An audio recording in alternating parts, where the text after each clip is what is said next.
This is East Asia Tonight. Good evening, I'm Uteli Edwards. Tonight's top stories. A historic mass in the Lion City. Pope Francis leading a crowd of 50,000 at Singapore's National Stadium as he delivers a message of hope and unity on the final stop of his Asia-Pacific tour. A tough talk on day one of Beijing Security Forum. A senior Chinese military official says his country will crush any foreign intrusion, including in the South China Sea. And South Korea's military slams the North's latest ballistic missile tests as a severe threat to peace and stability on the Korean peninsula. And the race is on to lead Japan's ruling LDP, a record number of contenders vying to succeed Prime Minister Fumio Kishida as they try to win over enough members of the Liberal Democratic Party. And another flashpoint in U.S.-China relations, Beijing lashing out at Washington for passing a bill that could shut Hong Kong's trade outposts in the world's #1 economy.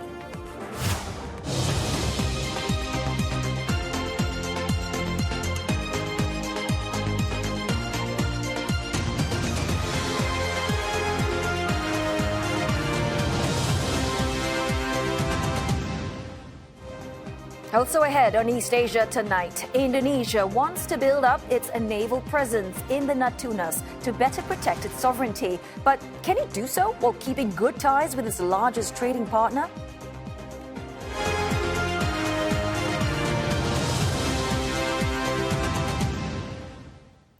Well, before we get to the top news in East Asia, a major story unfolding here in Singapore. Some 50,000 people are gathered at the National Stadium as Pope Francis presides over a Mass and delivers a homily. Well, the theme for the Pope's visit and the Mass is unity and hope. Leaders, including Prime Minister Lawrence Wong, Minister Edwin Tong and Minister Kay Shanmugam, are at the stadium. Singapore's Archbishop William Goh will be at the altar with the Pope. Mass is the highest form of worship for Catholics, a time when the community gathers, prays, listens to Bible readings, and receives the communion. Pope Francis held a papal Mass on all the stops in his Asia-Pacific tour and has spoken of peace, solidarity, and the importance of interfaith dialogue. Well, CNA's Leong Wai Kit will tell us more about today's Mass when he joins us later this hour. Pope Francis has hailed Singapore as an example of how different ethnicities, cultures and religions can coexist in harmony. This, especially in a time of major conflict in some parts of the world. Well, he made those remarks in a state address at the National University of Singapore. President Tharman Shanmugaratnam says that this harmony does not come naturally and the country needs to keep working at it. CNA's Geraldine Yap has more.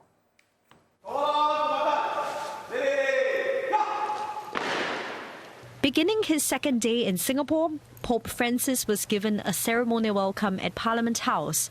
The Pope penned notes in a guest book, calling on the country to remain united and to continue inspiring others. He was also presented with an orchid hybrid named in his honor. Pope Francis then called on President Tharman Shanmugaratnam, where they exchanged greetings. He also met with Prime Minister Lawrence Wong, who later said they had a good discussion on the importance of interfaith dialogue and religious harmony. And that was a key theme in the Pope's state address, as he commended Singapore for its inclusiveness.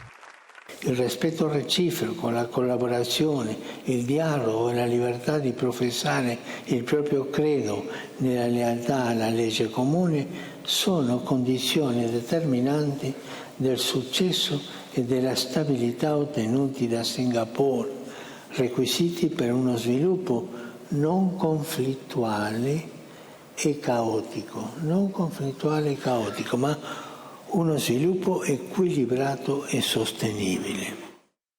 This message was echoed by President Tharman.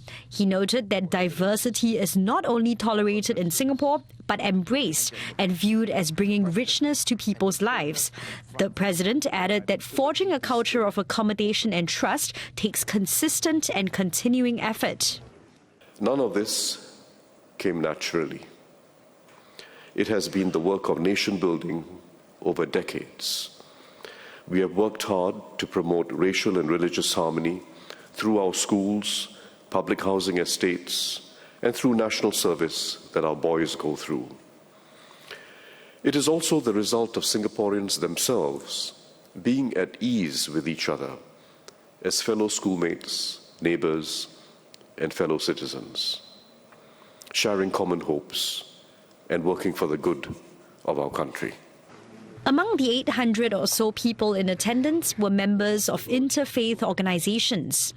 It reinforces what we are doing here already, and we are reassured that we are going down the correct path. So if this can be said by a prominent person like that, the reassurance is that, yes, we are doing the right thing here. In the wide-ranging speech, Pope Francis also spoke about promoting and supporting family unity in a time when the foundations on which families are built are being challenged. He also talked about climate change and said Singapore should not underestimate the impact it can have on tackling the environmental crisis.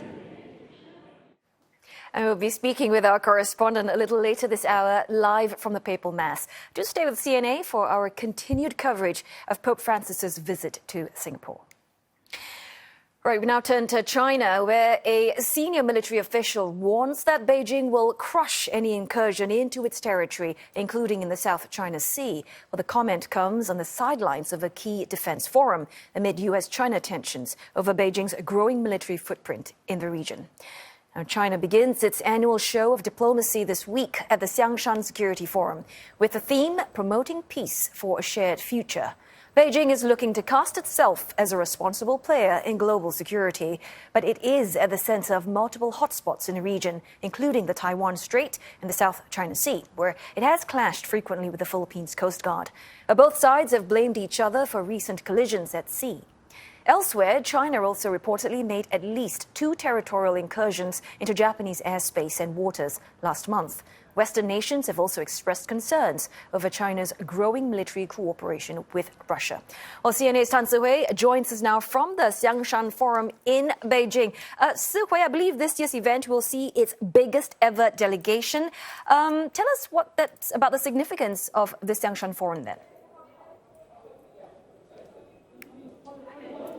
We're looking at a record number of delegations. 90 countries, regions, and international organizations are participating at this year's Xiangshan Forum, and it's the highest number ever in terms of participation at the Xiangshan Forum. And this can be seen as growing a want and need from countries to engage with China, especially as China sees Singapore's Shangri-La dialogue as too Western-centric. And so you heard earlier the Chinese official, he had some strong words. He said that China will crush any kind of foreign encroachment into the South China Sea. And this includes the U.S. if there are any kind of pawns or countries that try to commit any kind of foreign incursions into South China Sea. It says that China's People's Liberation Army will not have the patience.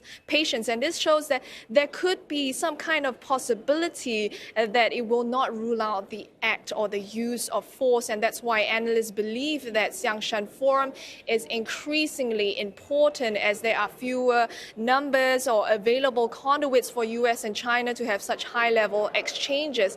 And so Xiangshan Forum will allow countries to be able to state their positions clearly and in an orderly fashion. But at the same time, analysts believe that Xiangshan Forum will not be a silver bullet to resolve any kinds of issues, including the South China Sea, which has seen increasing tensions between China and the Philippines. Their importance is in the fact that they're able to keep conversations going. So the fact you have Xiangshan persist, I think that's key, right? It's a commitment to continued communication that may pave the way for breakthroughs later on, but in themselves are not sufficient for these sorts of breakthroughs. So it's important to put these fora in context. Yes, there's a lot of high-level attendance, but that in itself, is an indication of emphasis rather than an indication of achievement. When we're looking at high-level representation, we can expect the U.S. to be sending Mr. Michael Chase. He is the Assistant Deputy Secretary for Defense. He is the higher-level position compared to the delegate that was sent last year, that was Zanti Karas. But at the same time, it is the same level of representation of delegates that was sent before 2022. That's when military talks had broken down between the U.S. and China following the visit of then U.S. House Speaker Nancy Pelosi to Taiwan. So the fact that they're sending Mr. Michael Chase, a higher level delegate, it shows that the U.S. is trying to prioritize engagement with China, and this also follows discussions between both theater commanders earlier this week. And what else, Suhui, should we be looking out for in the days ahead? We're looking out for 4 plenary sessions. The main ones will be happening tomorrow. We're looking at discussions revolving security matters in the region, in the Asia-Pacific region, the Middle East, as well as Europe. We're also looking out for discussions on the future of artificial intelligence. We're also looking out for the greater participation of Global South countries following the conclusion of a conference involving the cooperation of African nations. We're also looking out for the participation of Russia amid the Russian-Ukraine war. This comes as the BRICS summit will be happening next month. We also just received reports that Chinese President Xi Jinping will be meeting his Ukrainian counterpart Volodymyr Zelensky next month. Well, thanks very much for that update. CNA's Tan Suhui in Beijing covering the Xiangshan Forum. South Korea's military has condemned the North's latest ballistic missile launch, calling it a move that gravely threatens the peace and stability of the Korean peninsula. 단거리 탄도미사일 도발은 최근에 우리 연합연습이나 쌍용 훈련에 대한 반발, 또 러시아 수출을 위한 또 그런 테스트 목적으로 했을 수 있고. Seoul said that it detected several missiles flying towards the East Sea this morning. It said the projectiles flew about 360 kilometers before falling into the water. Japan, meantime, said that they appeared to have landed outside its exclusive economic zone and has also criticized the launches. 北朝鮮による核・ミサイル開発は我が国及び国際社会の平和と安全を脅かすものであり、断じて容認できないと考えております。今回の発射については我が国として北朝鮮に対し、北京の大使館ルートを通じて厳重に抗議し、強く非難をいたしました。The launch is Pyongyang's first in more than 2 months, and it comes days after North Korean leader Kim Jong-un vowed to exponentially boost the nation's nuclear arsenal to defend against, quote, hostile forces such as the U.S. and its allies. Tensions have remained high between the two Koreas, with the North again sending trash-filled balloons across the border to Seoul. The latest missile launch comes in the midst of the annual Seoul Defense Dialogue. South Korea's defense minister has slammed Pyongyang's provocations, accusing the country of neglecting the suffering of its people by diverting resources to prioritize its weapons program. Taiwan's top China policy body says that it will never surrender to China, and the island is more determined than ever to defend its sovereignty and democracy. At a defense forum in Taipei, the head of Taiwan's Mainland Affairs Council, Chiu Cheng, says there is no room for compromise, despite what he called China's saber-rattling. But he maintained that Taiwan is open to talks with Beijing without any preconditions. Beijing, meantime, has ramped up military pressure on Taiwan in recent years, sending Navy vessels, drones, warplanes around the island nearly every day. Now, Mr. Chiu said these moves to erase Taiwan's sovereignty are threatening peace and stability across the region. A time now for a break, but coming up next on East Asia tonight, the overnight rally in U.S. chip stocks spilling over to East Asia, sending key semiconductor counters soaring. And even with that tide of optimism across chip makers, Samsung Electronics is set to be cutting nearly a third of its offshore workforce.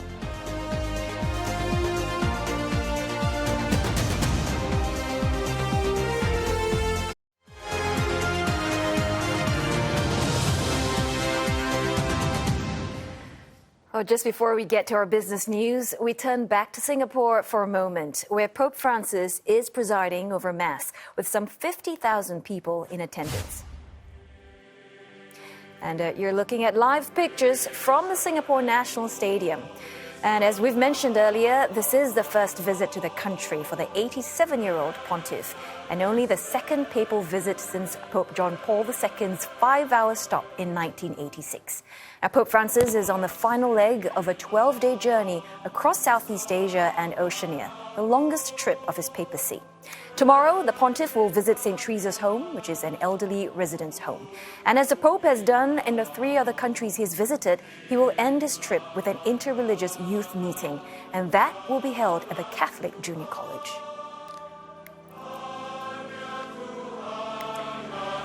And also, the attendees are receiving the Holy Communion right now at the Singapore National Stadium.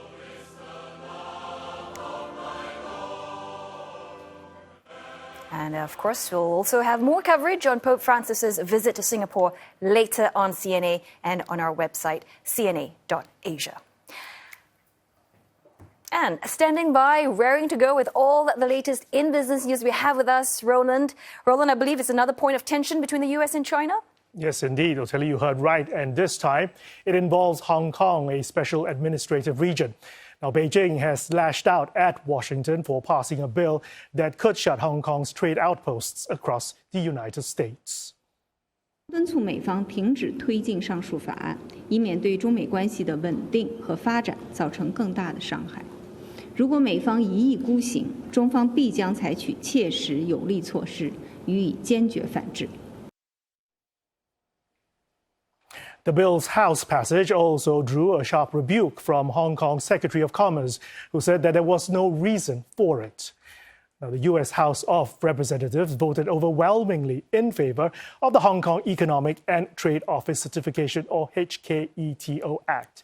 That the act would require review of the privileges, exemptions, and immunities enjoyed by the city's trade offices located in the U.S. The offices would have to shut down within 180 days if they are found not to be operating with what the U.S. calls a high degree of autonomy from China. The bill must be passed by the U.S. Senate before it can be signed into effect by President Joe Biden. But it has drawn severe condemnation from Beijing, which says it deliberately tarnishes Hong Kong's overseas institutions. U.S. business confidence in China is plummeting. A survey of American companies shows that their optimism about China's 5-year outlook falling to a record low. Published by the American Chamber of Commerce in Shanghai, the study cited companies' concerns over worsening bilateral ties and worries over slowing economic growth. Only 47% out of 306 U.S. firms surveyed recently are optimistic about the outlook for China over the next 5 years. That's a record low since the Chamber introduced the report back in 1999. It's also vastly different from 2021, when more than 3/4 indicated they're optimistic. U.S. official data shows foreign direct investments into China also fell 14% to $163 billion in 2023 from the previous year. According to the AmCham survey, the percentage of firms profitable in China dropped to a record low of 66%. Now, experts have blamed the declining profitability to growing tensions between the U.S. and China, saying geopolitics remains the #1 challenge for most American businesses there. That's as Washington is set to finalize its decision to impose higher tariffs on Chinese-made products, announced by President Joe Biden earlier this year. The survey comes shortly after the European Union Chamber of Commerce says that its members are becoming increasingly pessimistic about their profitability in China as well. Now, China has reportedly advised its car makers to ensure advanced EV technology stays in the country. That's even as companies like BYD and Chery Automobile firm up plans to build factories in other parts of the world to bypass punitive tariffs on Chinese exports. Now, Beijing is urging its automakers to export so-called knockdown kits to their foreign plants in Spain, Thailand, and Hungary. This means key parts of a vehicle would be produced domestically and then sent for final assembly in their destination markets. It comes at a time when most major Chinese car makers are looking to localize manufacturing so as to avoid tariffs. The instructions follows a July meeting between officials from the Ministry of Commerce and Chinese automakers in an attempt to safeguard the know-how of China's EV industry and to mitigate regulatory risks. But experts say the ministry's guidelines could hurt automakers' efforts to globalize as they search for new markets to offset fierce competition and sluggish sales at home that are cutting into their bottom lines. It could also deal a massive blow to job opportunities in hosting nations like Turkey and the EU, where several Chinese companies have already begun opening up plants there. Greater China markets giving up early gains despite positive showing on Wall Street. Shanghai lower by 0.2% nearly. Shenzhen lost 0.6%. The Hang Seng, though, climbing from a one-month low thanks to index heavyweight Alibaba on signs of rising demand from mainland-based investment funds. But caution over China's economic prospects is limiting upside gains for stocks compared to the rest of the region. Earlier, Mark Franklin from Manulife Investment Management explains why China's economy may face more headwinds. China's going through a period of growth weakness, moderation relative to its historical growth trajectory. The outlook structurally remains somewhat challenged. We've got the real estate sector seeing ongoing and persistent price declines. Sales volumes are pretty weak. Consumers are still feeling the after effects of the COVID lockdowns and looking to rebuild their deposit balances. The focus on consumption is much more about experience and travel rather than purchasing goods, so there is excess capacity in the economy. So that's creating a disinflationary cycle in China and at the same time an inability to re-accelerate growth. But there are things that policymakers can do, which is to really aggressively try and put a floor under the real estate sector and to try to encourage the private sector to invest again. If they're successful, then you could see growth pick up cyclically, but structurally there's still headwinds. Samsung Electronics is reportedly cutting up to 30% of its overseas staff at some divisions. The South Korean giant has asked subsidiaries to cut sales and marketing staff by about 15% and administrative staff by up to 30% by the end of the year. Now, Samsung's India operations is already offering severance packages to some mid-level employees who have left in recent weeks.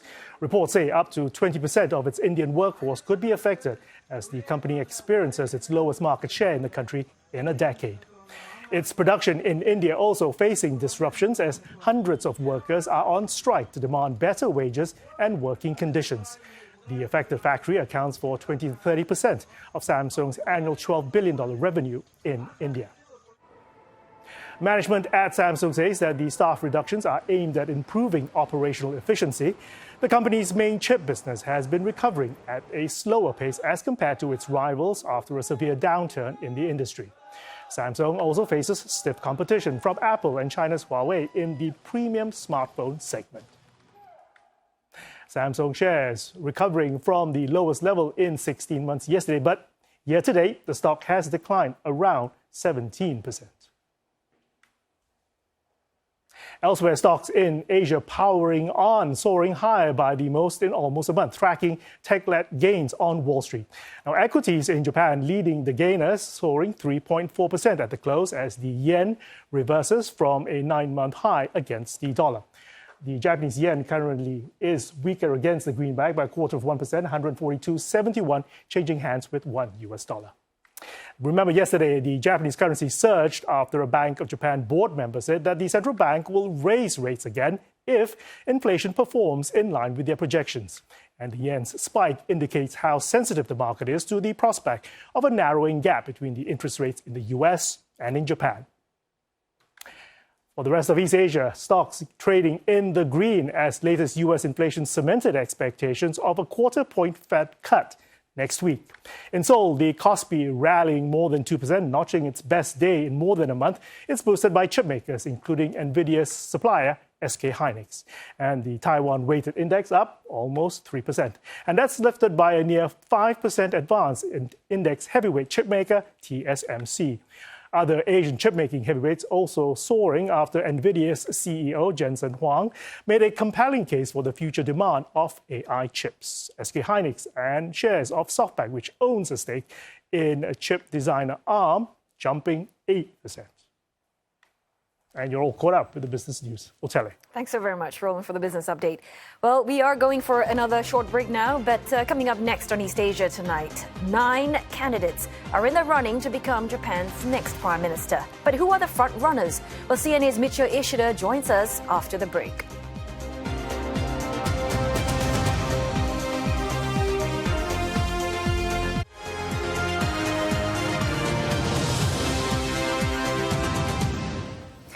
A historic mass in the Lion City. Pope Francis leading a crowd of 50,000 at Singapore's National Stadium as he delivers a message of hope and unity on the final stop of his Asia-Pacific tour. And you're looking at live pictures from the National Stadium. Well, CNA's Leong Wai Kit is there, and he's going to be joining us a little later this hour. A senior Chinese military official warns that Beijing will crush any incursion into its territory, including the South China Sea. The comment comes as Beijing kicks off an annual defense forum amid multiple regional disputes.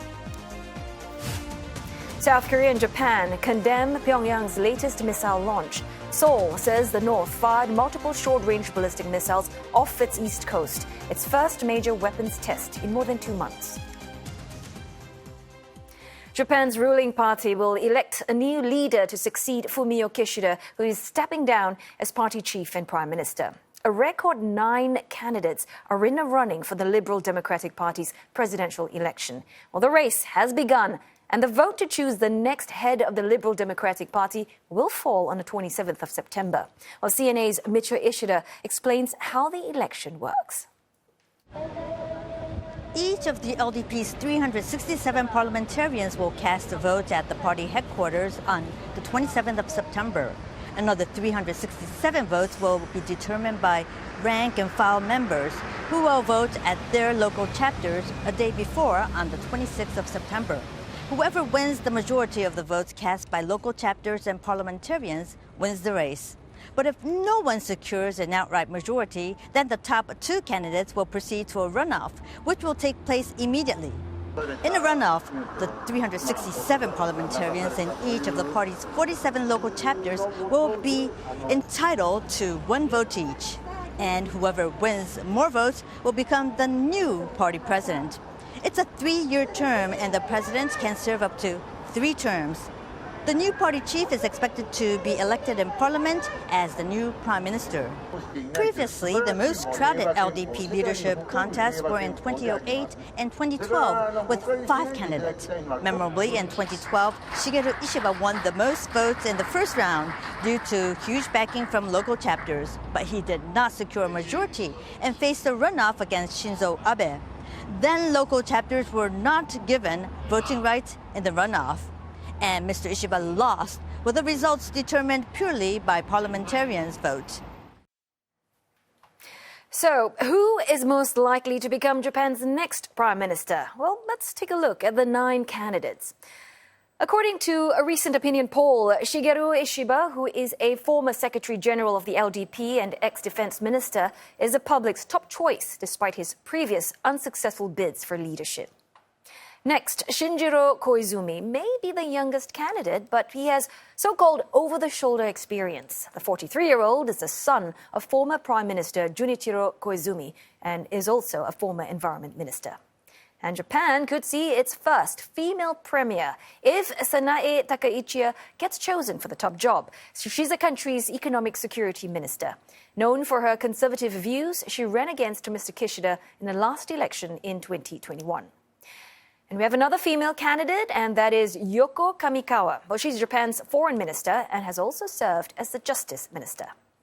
And then we have Taro Kono, who lost to Mr. Kishida in the last party election. The social media savvy politician is seen as someone who could revamp the LDP's image. He's currently Minister for Digital Transformation and has served as foreign minister and defense minister in the past. Another party heavyweight is Toshimitsu Motegi, the LDP's Secretary General. He served in many cabinet posts, including as foreign, trade and economy ministers. And other notable party figures are also in the running, including former health minister and chief cabinet secretary Katsunobu Kato, former economic security minister Takayuki Kobayashi, and chief cabinet secretary Yoshimasa Hayashi. Right. So for more, we are joined now by CNA's senior correspondent, Michio Ishida, and she's speaking to us from Tokyo. Now, Mitch, I know it might be a tad bit too early to speculate here, but who exactly are the top contenders for the party presidency? Well, media polls say different things. For instance, public broadcaster NHK's latest poll suggests Shigeru Ishiba as the top public favorite, followed closely by Shinjiro Koizumi. But Japan News Network poll shows Mr. Koizumi on top, followed by Mr. Ishiba. And major daily Asahi Shimbun in its survey shows Mr. Ishiba and Mr. Koizumi tied in the contest. In most surveys, Ms. Sanae Takaichi is third, but a far third. So it's basically a close race between Mr. Koizumi and Mr. Ishiba. But the situation can change.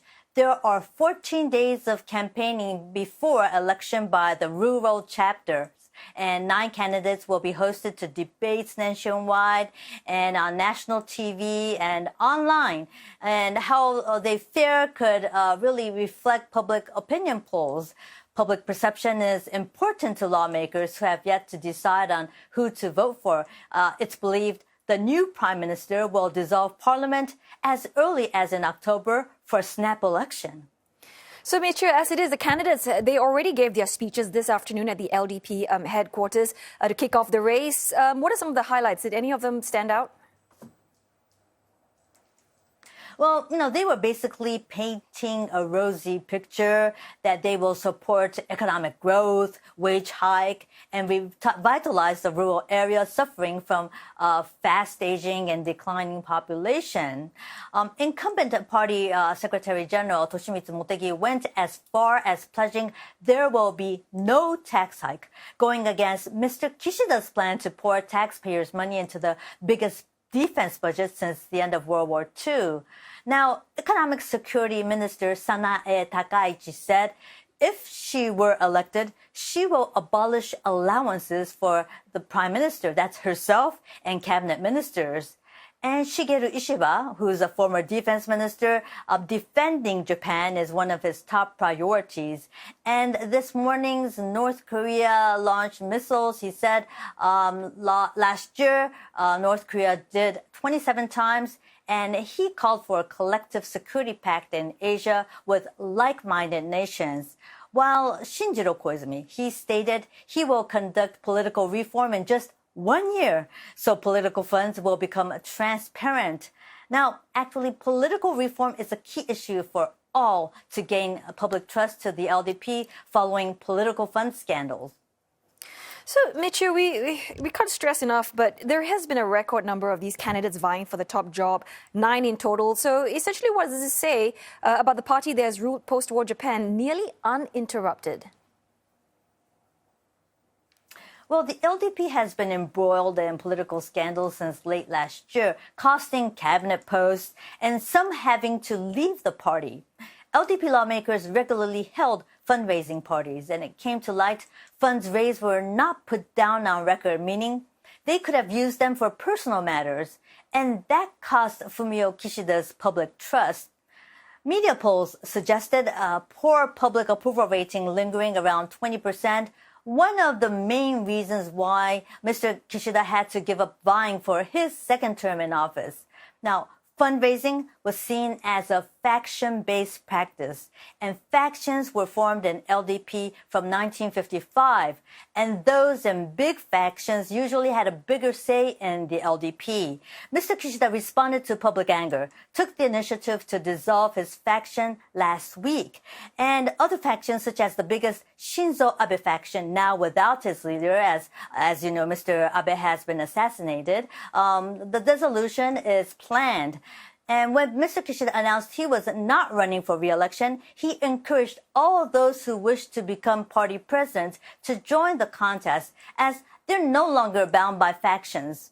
So Chief Cabinet Secretary Yoshimasa Hayashi and Foreign Minister Yoko Kamikawa, both who were members of the Kishida faction, could run. And this new non-faction-based politics enabled many candidates to join in the race. Many thanks for that report. Michio Ishida speaking to us from Tokyo. South Korea has declared a special emergency medical response period for 2 weeks this month as it vows to use all possible resources to ensure healthcare services remain available. The prolonged strike by young doctors over medical school admissions reform is in its 7th month and has increased strain on the country's healthcare system. South Korea is set to temporarily raise the fees doctors receive from health insurance around the national holiday period at Chuseok next week. Prime Minister Han Duck-soo describes it as a measure to repay the dedication of medical professionals even a little. Mr. Han also announced that some 8,000 clinics and hospitals will be open nationwide daily during the holiday period, compared to the 3,600 opened per day during the Lunar New Year holiday earlier this year. While he urged the public to go to local clinics, depending on the severity of symptoms, instead of flocking to large hospitals during the holidays. The government also emphasized last week that its medical system was not on the verge of collapse, despite a warning from physicians. South Korea's healthcare crunch comes 7 months after more than 90% of South Korea's 13,000 trainee doctors walked off their jobs to protest a government plan to increase medical school admissions. Authorities say hospitals have had to turn away patients in emergency rooms, while existing doctors are experiencing heavier workloads. Now, Yonhap reports that the number of doctors in emergency rooms have dropped by 42% across more than 50 hospitals, while 7 of those are considering partial closure of emergency rooms.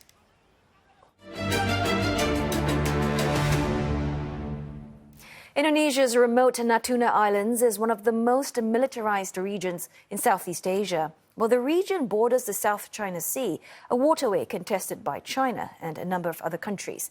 Building up a military presence in the Natunas and modernizing the naval fleet is part of Jakarta's strategy to protect its sovereignty. Well, CNA's Insight examines how Indonesia treads a delicate line between standing up to China and maintaining good relations with its largest trading partner.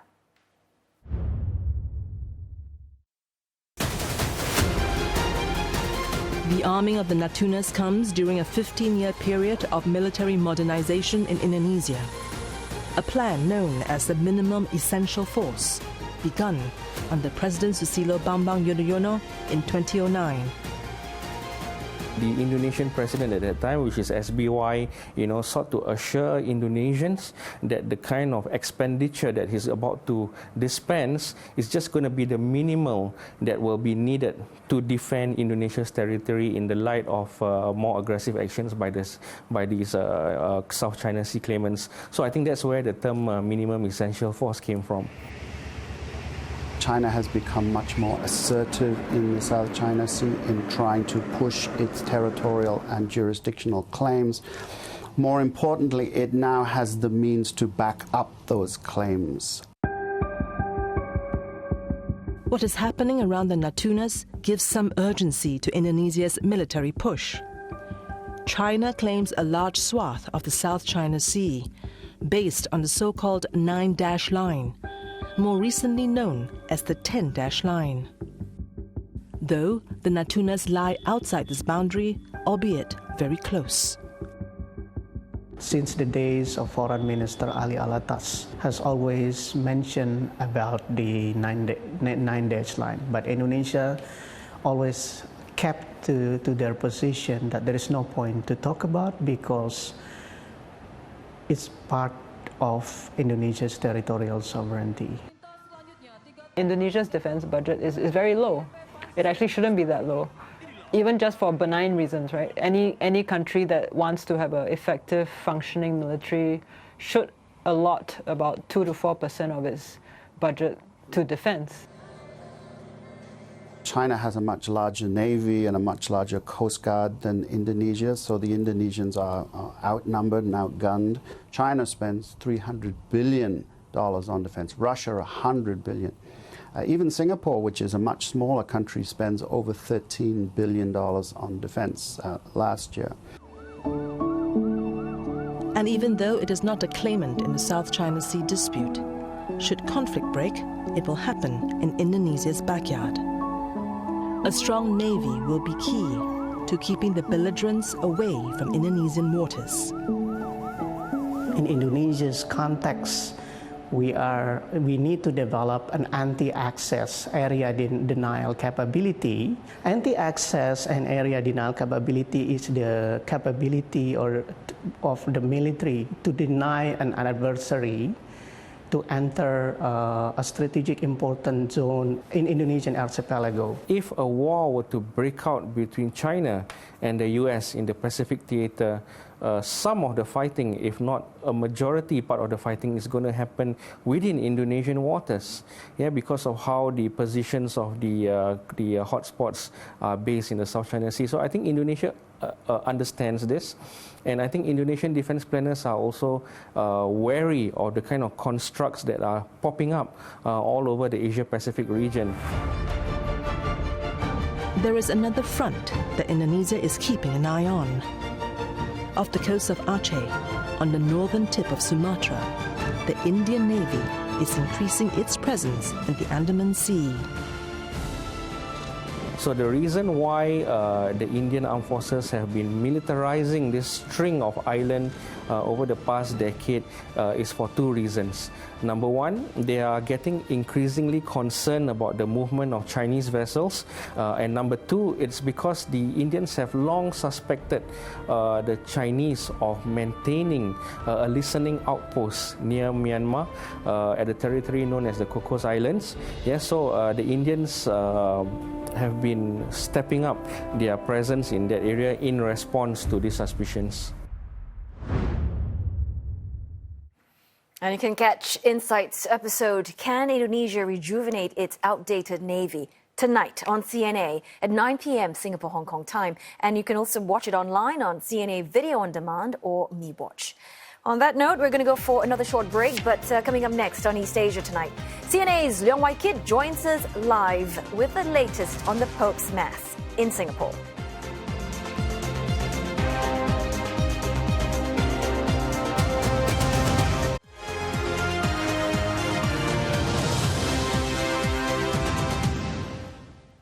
Circling back to our top story, Pope Francis has delivered a mass to some 50,000 people at Singapore's National Stadium. And Singapore is the final stop of the Pontiff's Asia-Pacific tour. Well, CNA's Leong Wai Kit is at the stadium and he joins us live. Wai Kit, this is the final papal mass of Pope Francis's four-nation Asia-Pacific tour. He's almost at the end of it now. How would you describe his trip so far?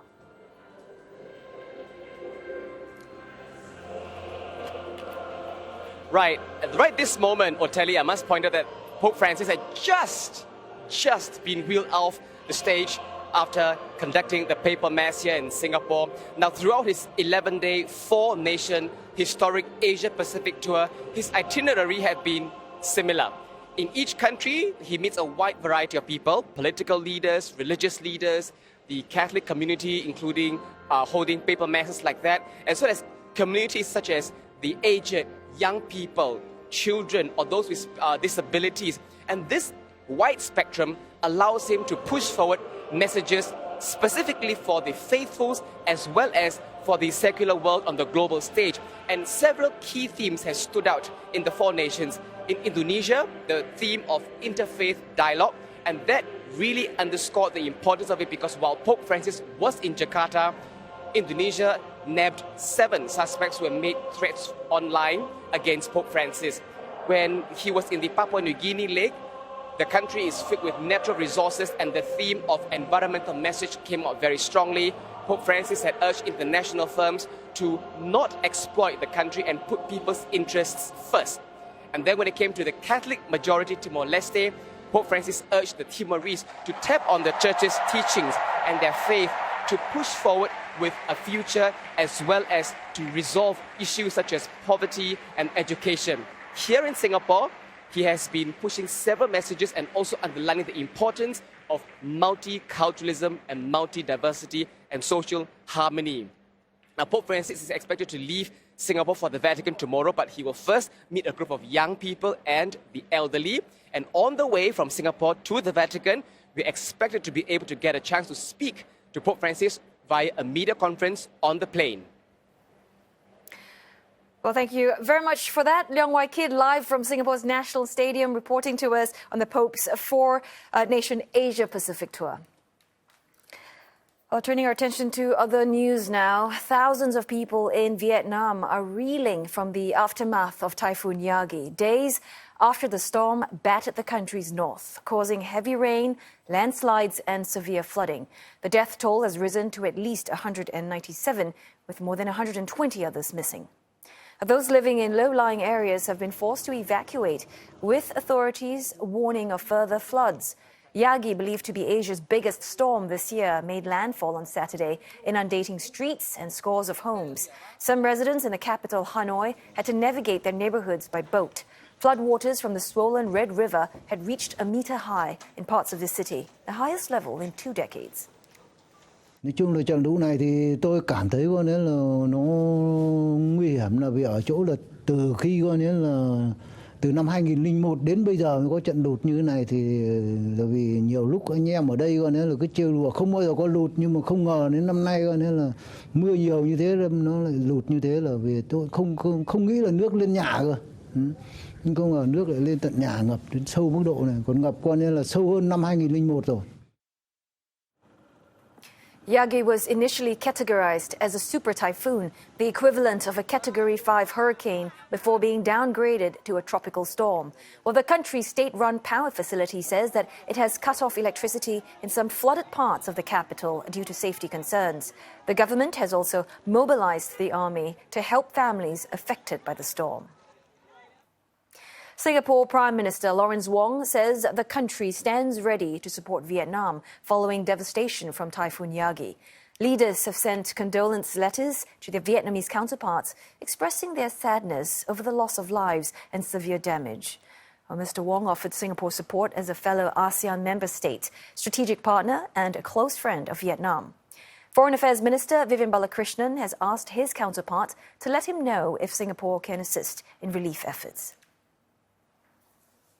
And just before we go, a Japanese space startup, iSpace, plans to launch its second moon landing mission in December. Its first attempt in April last year failed in the final moments due to an altitude miscalculation.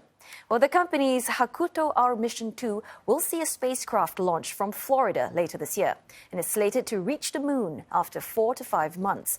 Just last week, iSpace's micro rover, which will be key in the mission's lunar surface exploration, arrived in Japan from Luxembourg for inspection.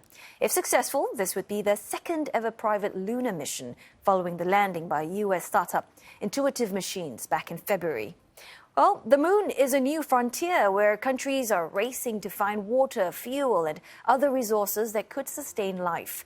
National missions from India, China, and Japan have all reached the lunar surface since last year, with the US planning to launch a manned landing in 2026. And that does it for East Asia tonight. Don't forget your headlines anytime at cna.asia, and you can always look us up on Facebook, YouTube, and on X. Thanks for watching.